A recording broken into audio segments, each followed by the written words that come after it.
Intégral Placement, Cédric Decoeur, Guillaume Sommerer sur BFM Business. Et tout de suite, bien sûr, on parle de votre argent avec Frédéric Durand-Bazin. Bonjour Frédéric. Bonjour Guillaume, bonjour Cédric.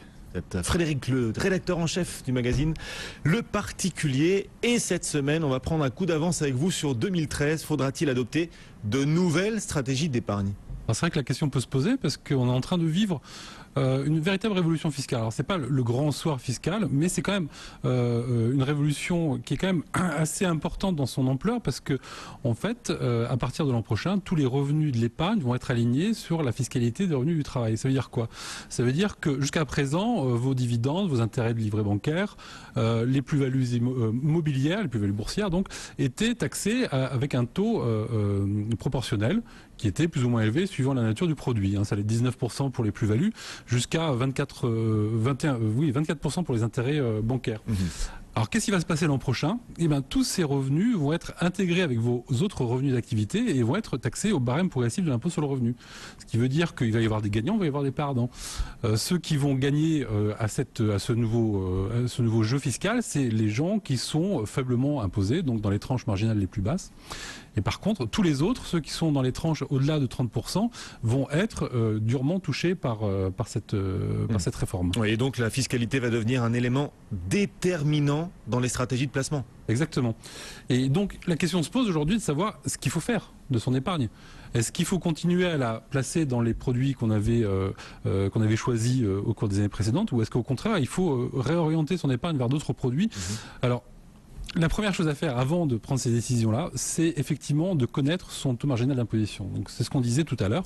On ne le connaît pas forcément parce que sur son avis d'imposition, quand on le reçoit, on a quoi comme élément d'information? On a uniquement le montant des revenus imposables et puis le taux moyen d'imposition. Mais ce taux moyen n'a rien à voir. Le taux moyen, globalement, c'est le montant de vos revenus divisé par le montant de l'impôt. Et donc voilà, là vous avez un taux moyen. Par contre, nous, ce qui nous intéresse, c'est le taux marginal. Le taux marginal, c'est le taux le plus élevé auquel vous allez être taxé dans le barème progressif. Donc pour le déterminer, il faut absolument prendre sa déclaration d'impôt. Vous divisez votre revenu net imposable par le montant de votre part, et là vous obtenez, par le nombre de parts exactement, et là vous obtenez un revenu. Et vous avez à l'écran actuellement le graphique qui vous donne une lecture directe, et vous voyez par exemple que si vous avez un revenu par part inférieur à 26 420 €, par exemple, vous êtes imposé à 14% au taux marginal. Par contre, si vous êtes au-delà de 26 420 €, vous êtes imposé à 30%. Et c'est un peu la charnière, ce montant-là. Parce que c'est un peu là où, si vous voulez, avant, vous étiez... 30%, c'est 30% la charnière. C'est vraiment 30% la charnière. Parce que tous les taux de prélèvement forfaitaire précédents étaient inférieurs à ce montant-là. Aujourd'hui, ça veut dire que si vous êtes à 30% ou plus, vous allez payer plus cher.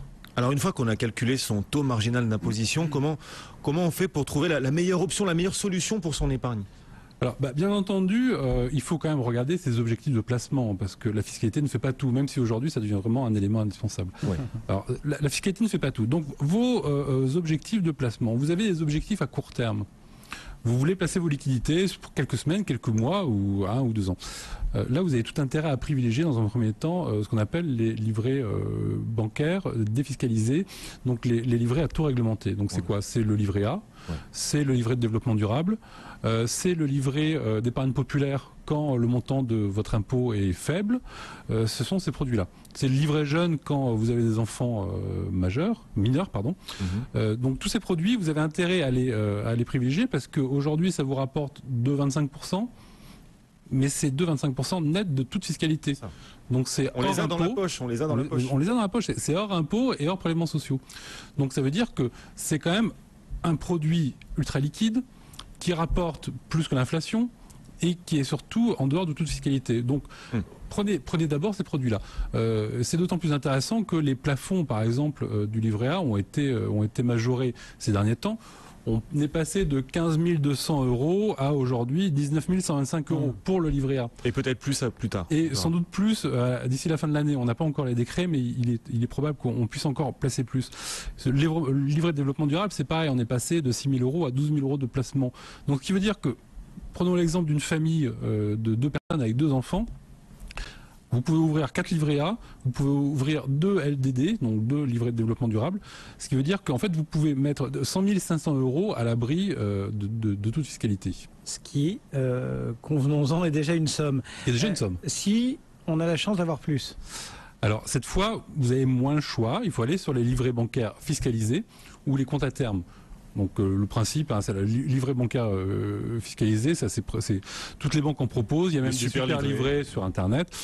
Il y a des taux promotionnels qui sont assez intéressants à regarder. On peut avoir du 4,5, du 5, du 6% sur une période limitée pour un montant limité. Mais c'est toujours intéressant d'en profiter. Alors ces intérêts vont être fiscalisés, ce qu'on disait tout à l'heure.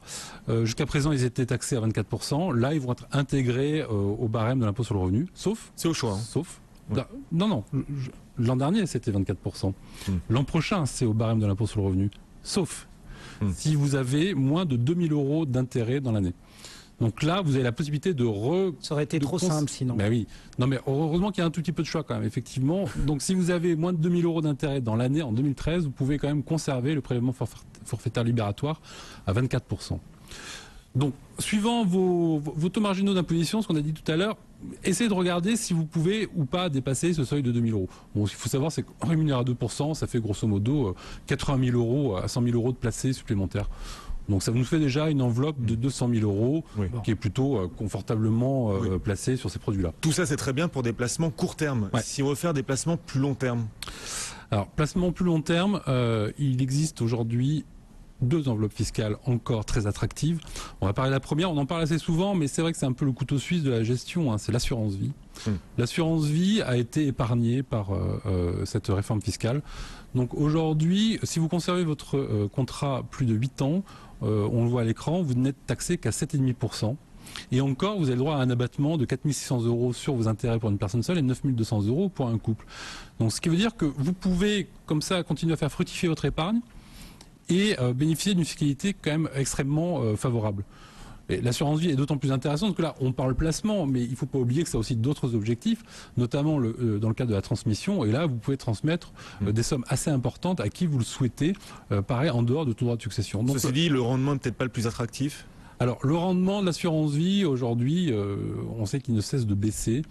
L'an dernier, on était aux alentours de 3%. Peut-être que 2012, on sera aux alentours de 2,80. Mais ça fait quand même du 2,80. Vous enlevez les prélèvements sociaux de 15,5 qui eux sont toujours dus, vous ne pouvez pas y échapper. Ça vous fait un rendement d'à peu près de 3, de 2, de 3. Donc en fait on est au niveau du livret A. On peut même espérer plus avec des contrats de nouvelle génération, des contrats en euros nouvelle génération. Alors on peut espérer plus parce que là moi je vous parlais des contrats en euros ancienne génération, mais effectivement vous avez des contrats de nouvelle génération, soit qui ont une gestion active, donc qui privilégie par exemple le placement action dans le cas des fonds en euros. Ça c'est une nouveauté parce que l'assuré va quand même vous garantir votre mise. Donc vous pouvez aller sur ces fonds-là. Quand la bourse se porte bien, c'est des fonds qui peuvent rapporter jusqu'à 4,5, 5,5% dans l'année. Donc c'est plutôt assez intéressant. Et puis il y a d'autres fonds en euros aujourd'hui qui sont des fonds à prédominance immobilière, donc qui jouent sur le rendement qu'on peut obtenir dans l'immobilier tertiaire, donc le bureau, les commerces, etc. Et donc là aussi, on peut espérer avoir des rendements légèrement supérieurs. Frédéric, si on est prêt à mettre un peu plus de risques dans son portefeuille, dans son patrimoine, comment est-ce qu'on fait ? Alors là, il y a 2 solutions. La première, c'est on reste dans le cadre de l'assurance vie, mais on va sur les contrats en euros multi-support. Donc cette fois, on garde le même cadre fiscal, mais vous allez placer votre argent sur des fonds obligataires. Si vous pensez qu'aujourd'hui la dette peut vous rapporter un peu d'argent, on peut aller sur les fonds actions. Et l'avantage surtout, c'est qu'on peut aller sur tous les horizons de placement. Donc on peut aller aussi bien en Europe, France, États-Unis, marché émergent. Vous n'êtes pas contingenté dans vos placements. La seule limite que vous avez, en fait, c'est le choix de fonds que vous offre votre assureur. D'où l'intérêt de privilégier éventuellement un contrat d'assurance vie qui vous offre un panel suffisamment large. Et toujours pour échapper à la fiscalité en 2013, le PEA, ça reste un bon plan ? Alors justement, c'est l'autre produit intéressant pour y placer son épargne à risque. Le PEA n'a pas été non plus touché par la réforme de la fiscalité. Donc ça veut dire que si vous conservez votre plan au moins 5 ans, vous êtes totalement exonéré des gains que vous y avez consacrés. Donc c'est plutôt un produit qui était un peu en désuétude les dernières années, mais qui va reprendre de l'intérêt parce que c'est le dernier produit intéressant pour y placer ses actions. L'ultime refuge. Alors, il y a des contraintes dans le PEA, on le sait. On ne peut pas y mettre n'importe quoi. Donc, d'abord, vous êtes obligé d'y mettre des fonds obligé d'y placer des actions. Le placement monétaire et le placement obligataire n'y ont pas droit.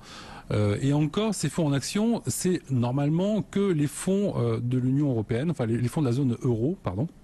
Donc vous ne pouvez pas y placer des fonds américains, vous ne pouvez pas y placer des fonds émergents. Sauf que certaines banques arrivent par des jeux un peu d'échange de performance, de vous promettre la performance du marché émergent dans le cadre de ces produits-là. Mais c'est pas les produits les plus naturels pour aller dans ces produits-là. Donc voilà, donc c'est cantonné aux actions en direct et des fonds investis dans ces mêmes produits à hauteur de 75%. Ouais. Jusqu'à combien on peut verser dans son PEA ? On peut verser jusqu'à 132 000 € dans son PEA. Le PEA, après, il peut grossir beaucoup plus. Vous pouvez, si vous êtes un bon gestionnaire, vous pouvez y avoir jusqu'à 200, 300, 400 000 €. C'est pas limité en montant. Mais c'est le montant de votre investissement qui est limité, lui, à 132 000 €. D'accord. Attention, parce qu'on peut l'alimenter. En revanche, impossible d'y transférer les fonds ou des actions qu'on détient déjà sur un compte titre. Ça, on peut pas faire. Ce genre de transfert est interdit. Il est strictement interdit de faire des arbitrages comme ça entre son compte titre et son PEA. Vous devez céder. Si vous voulez mettre des titres que vous êtes dans votre compte titre, dans votre PEA, vous devez d'abord les céder. Et ce qui veut dire que vous allez payer l'impôt sur la plus-value éventuelle si ce titre est en plus-value. Et après, vous allez placer cet argent sur votre PEA. De la poche action dans l'assurance vie, de la poche action dans le PEA, on est en train de rédiger phrase par phrase l'acte d'essai du compte titre ou... Alors le compte titre, non, parce que ça peut avoir encore aujourd'hui un intérêt, notamment pour les contribuables qui sont faiblement imposés. Donc ceux qui sont à 14%, ils ont toujours aujourd'hui intérêt à conserver leur compte titre. La gestion du compte titre est beaucoup plus souple que le PEA. C'est ce qu'on expliquait tout à l'heure. Et voilà, ils étaient taxés l'an dernier à 24%. Là, ils le seront à 14%, donc c'est plutôt plus intéressant pour eux. Eh bien voilà quelle stratégie adopter pour 2013 et pour essayer d'échapper le plus possible à la nouvelle fiscalité, au durcissement des impôts. La stratégie signée Frédéric Durand-Bazin du magazine Le Particulier. Frédéric, vous restez avec nous ? Avec plaisir. On se retrouve dans 13 minutes précisément pour répondre aux questions de nos téléspectateurs et nos auditeurs. Vos questions, envoyez-les nous sur notre site bfmbusiness.com.